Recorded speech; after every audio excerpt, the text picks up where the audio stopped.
奧斯卡影帝湯姆漢克斯 （Tom Hanks） 次子切特漢克斯 （Chet Hanks） 進軍樂壇，最近推出的新單曲 MV，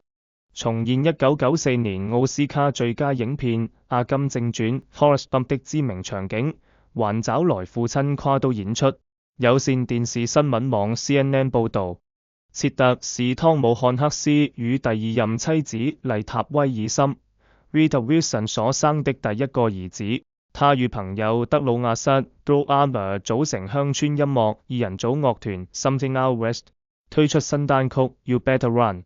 邀請影帝父親助陣玩大玩阿甘梗。切特一身與阿甘正傳主角別無異樣的打扮，搭配新歌詞曲，重現電影知名場景。隨後漢克斯這位兩屆奧斯卡影帝，和打扮成阿甘的切特一起坐在公車站長椅上，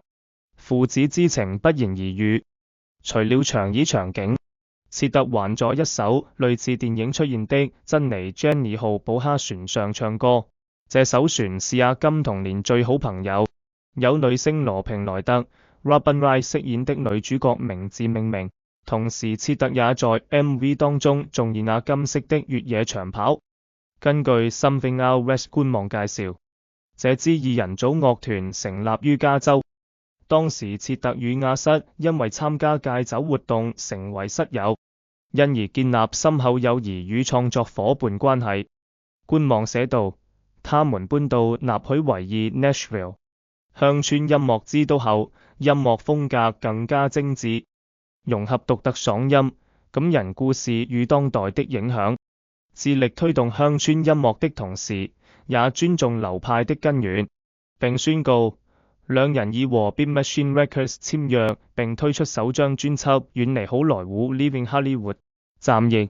該專輯是與知名音樂製作人雷蒙德 Julian Raymond 合作，同時切特也跨行參加串流平台 Netflix 影集 Running Point 演出。切特向君子 Esquire 雜誌表示，